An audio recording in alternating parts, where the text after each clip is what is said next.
welcome to a special edition of Bad Advice Garage. That's why you don't go and get McDonald's breakfast. I was going getting some breakfast this morning and got back into the parking lot, pulling in and pull back.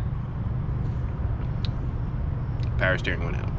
So, on our newer Dodges, certain ranges anyway, you cannot access power steering from anywhere up here because the Japanese people decided to make life difficult. You gotta take off front right wheel. We gotta take off this liner, and then it is a combo underneath, and so hopefully, if we're lucky, it's just a fluid problem. I'm not having to try and replace this entire thing today, so we'll see.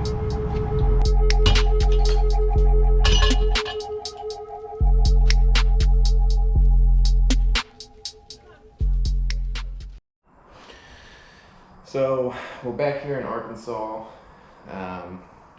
Went ahead and finished up the power steering before we left. Didn't get to record it, had to do it after work in the dark, but just wanted to go over real quick and kind of show you the setup we used. So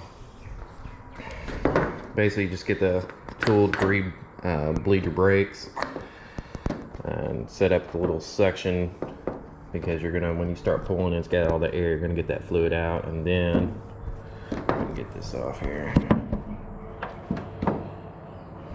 These are basically a universal adapter. They've got some that come with just the cap, and you can go and buy like a cooling system bleed kit or rent one, and then it has multiple caps that fit.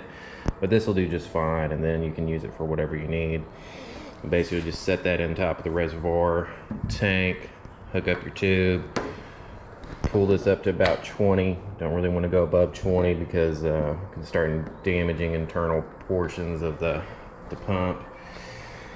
And then, you know, turning your wheel, lock both sides 10 times, it starts getting the air out. You'll have to empty this out a couple times, and then you know, do that 2 or 3 times until you're not getting any more fluid, and your, you know, power steering is feeling pretty good. I think we wound up doing it about 3 times.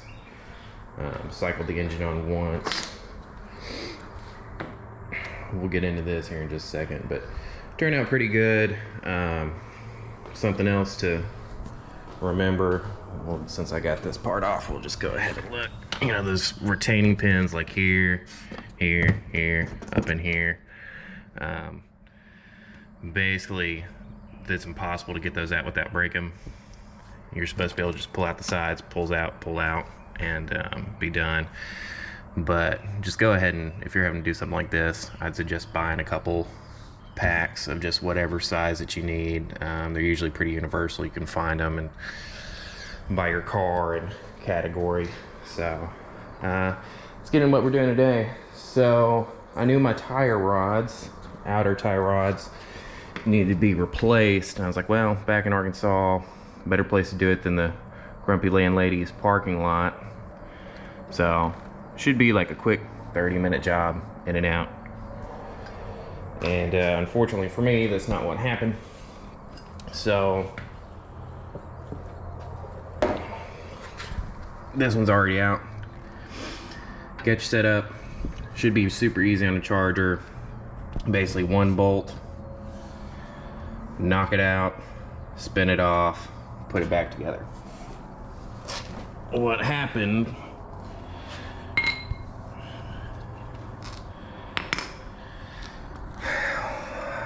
was my outer tie rod is seized on there unbelievably. I sat there, breaker bar, tried to get it off, couldn't get it off. Vice grips, you know, trying to keep the inner from moving, that wound up just stripping metal down over and over. I could not get it tight enough. I wound up taking a heat gun to it. That wouldn't get it off. Went and bought a torch, torched it for 10 minutes. Should have come off like butter. It's not going anywhere. So at that point, car is immobile, and really only had one option, which was to replace the inners as well. You know, you might hear some people, if you're replacing one, you need to replace both. Of course, you always replace this kind of stuff in pairs. Then we ran into the issue of bellows boot. Couldn't get the bellows boot off without getting the outer off. So, since I was already replacing the inner, we just cut it in half. Because believe it or not, nobody was even carrying these, even the universal, you know, fit on anything kind. So that was really my only option. Got the new parts here. Already checked, you know, they already fit for the car. Let's see. Only thing I'm worried about is trying to get the alignment close enough. As you can see, this old outer tie rod, move it really easy with my thumb. Not supposed to be able to do that. New one, like, there's no give at all. Huge difference. So, also had to go ahead and buy this little nifty tool, just inner tie rod removal. Slips on over this, tighten it back down, insert your breaker bar here, and loosen it up that little bit you need. There's the other tool that it actually fits specific to whatever yours is, pops over, and then you have a breaker bar that fits over your inner tie rod, hooks it up, and you can just, unfortunately, can't do that if the outer tie rod's still on there. So we're gonna work on getting the new one in there, and we'll get back to you. So we've got our new one set up with the bellow on it. Obviously one of the issues that we're gonna run into is that alignment is not gonna be perfect. Kind of guesstimated off of what we had. This is your bad advice for the day. But as long as it's kind of in the ballpark, we'll once we get it up, we'll set it up and see. You know, obviously you don't want your toe and everything to be too off, or it's really going to jack you up. Now obviously gonna go get this aligned a day after we get it put back together. Still, it's probably a good 10 minutes away from any shop that we're going to go to. I'm going to go ahead and throw some anti-seize on this for whatever poor person has to replace these next, because I don't want that same thing happening to them. And then we're also going to throw a little bit of lube right there, so that way whoever has to take this bellow off again won't have quite as much problem. It came off pretty easy for me, but still. So we'll get it set up and going. So real quick, just thought I'd show you. You've got the spacer right here, so make sure that is on where it's supposed to be. It has an old one. The new ones come with a new one, obviously.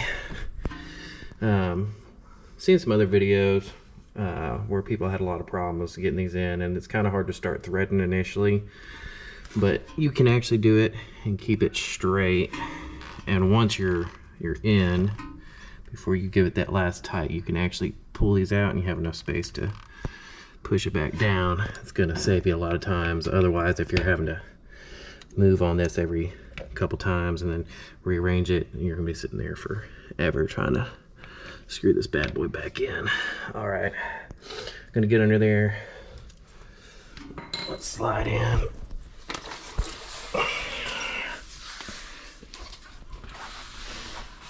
Make sure our spacer's in the right spot.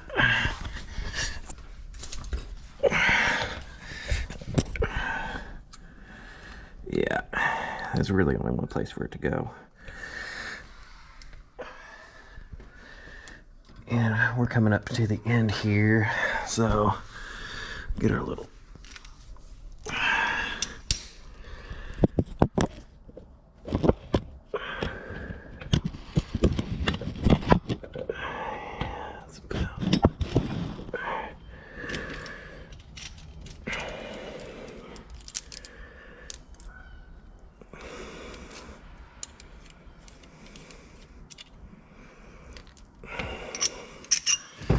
on this.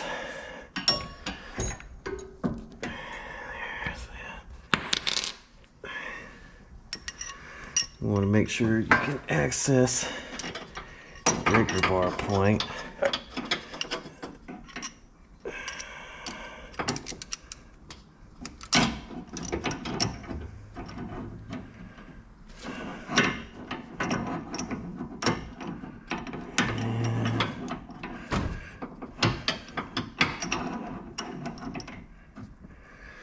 We might have to do just some stuff under here, see what we can do. One way or the other, we'll get it to work.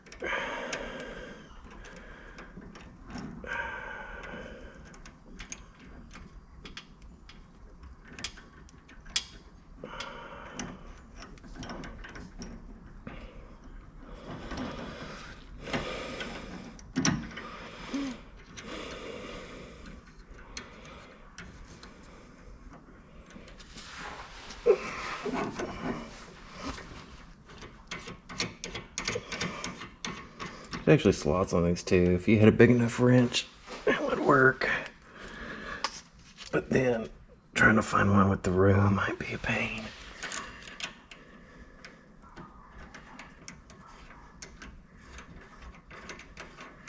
This little tool's about 20 bucks. Saved my life.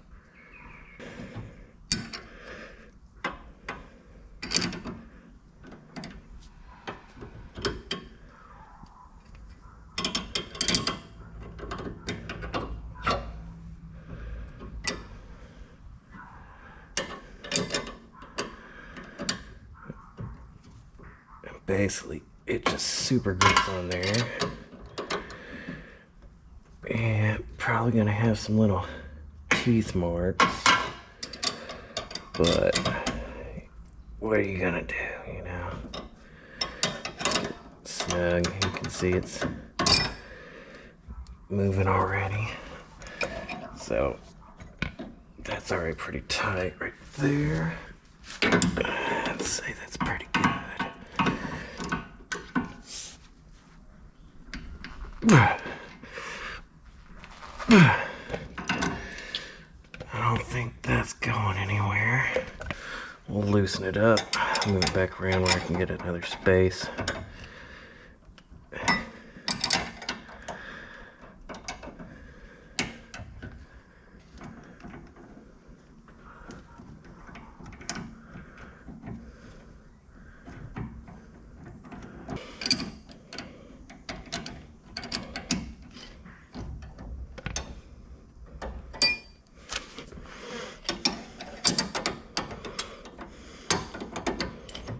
And one more.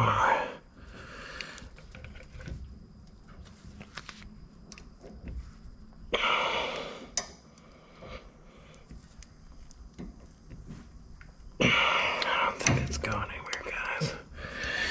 If not, we'll find out on the way back to Oklahoma.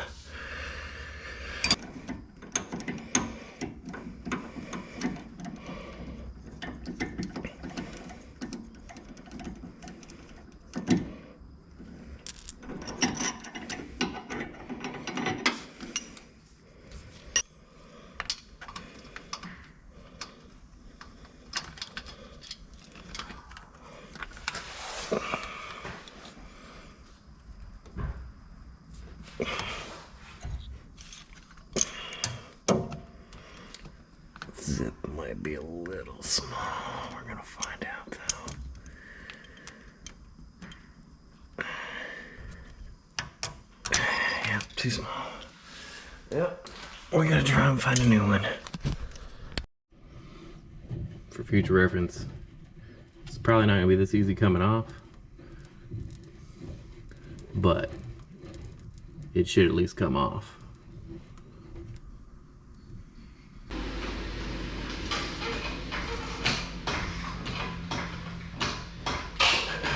So if you're going to use a floor jack and a charger, just know it is highly not recommended. You can do it.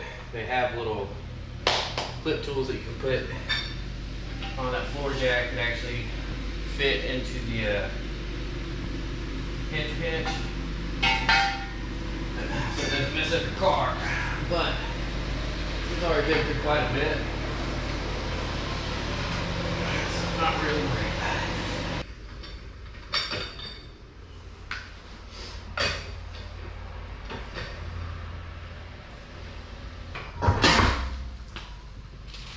little clips I told you about. Didn't really have time to put them all in the other day. Let's see here.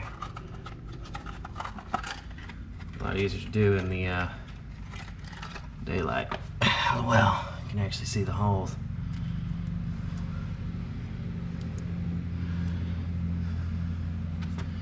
Didn't quite get enough. I'll tell you, doing that at 5 in the morning in the dark, it's a lot worse. Now, we're good. He's already missing one there. So this is what we're looking at here. Old stuff. I'll try and twist that off just for giggles, but I imagine with the other side being the same way, there's just no point. But it'd be nice if it did. That way we could do the appropriate amount of turns. They sort of get the alignment right, so I'm not screwing it up. Okay, we'll get back to it. So I'm pretty limited on the tools I have. Obviously that is not the best wrench for leverage. And you just go. Alright, broke it loose, but I figured I'd show you guys. So this one came off pretty easy. Look at this. This is how it's supposed to go, guys. Oh.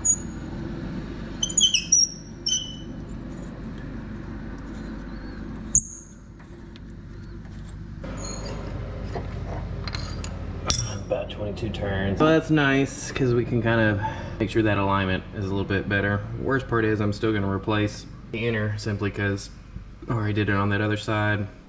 Got to do it on this one. It's kind of a shame.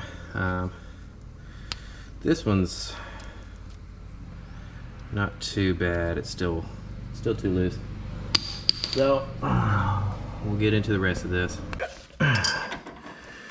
I'm pulling out the old one right now. Such a shame. Shouldn't have had to do all this.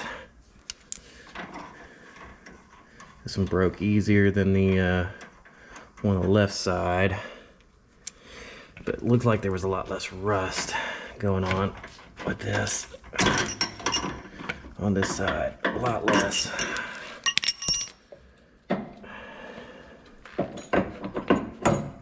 Remember I told you could just shimmy that space. It barely fit, but it will save you a lot of time. Also something to notice, if you're gonna replace them, some come pre-greased. Mine did. You can always add a little bit more, doesn't hurt. But easy.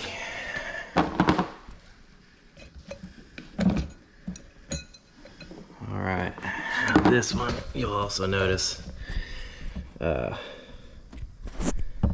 this had been marked, and so had the tie rod end, which is the best way to do it. I'm having to kind of guesstimate. I did count the number of turns off. Kind of looks, almost looks like this has a little bit of warp on the end there. As you can see, same length. We're just gonna go ahead and kind of get it in the ballpark here.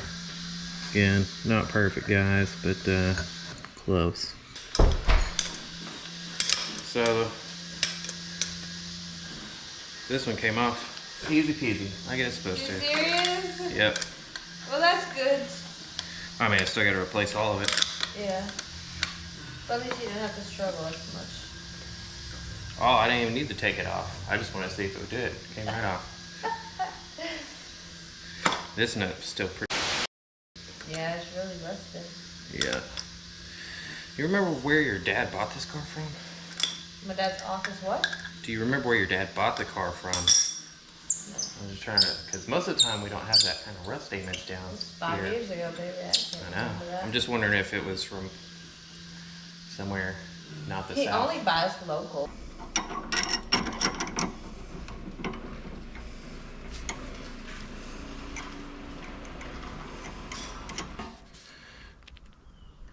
When I had taken my car in to get new tires, okay, you need new tie rods. Of course, they just meant the ends. And I was like, okay, well, pretty lazy. how much is that gonna run me? And they were like 4 something just for the tie rods. The parts for just tie rod ends, which is what I actually needed, it was only 80 bucks. Actually a little bit less because you know, taxes, but we'll say 80. And it should have been about a 30-minute job. Obviously turned into more. But then I was like, well, gotta do the inner tie rods.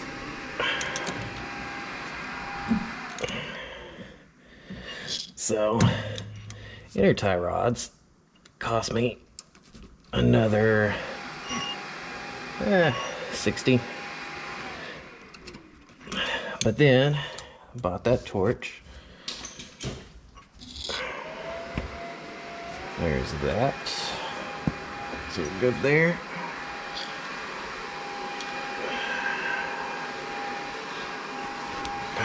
Then I had to buy my little ball bearing tool, or not ball bearing tool, tie rod tool. That's 20 bucks. $2 for some anti-seize grease. So I still came out under 50% what they were going to charge me. Obviously, if I didn't have a couple days off, it wouldn't be doable with the stuff that we had go on. And I'm not saying they're screwing you. Definitely worth thinking about, guys. All right, we're fixing to get this buttoned up. Well, that's back on. Gotta get it done today. So, we'll let you know how it goes. So this is tire straight, which is about what it was before, but definitely gonna have to take it in now. So, here, hold the camera on the road. See how bad this is, guys. That's it.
Straight's not too bad, but in and out's kind of, yeah, it wants to pull all the wheel in when we head on the left.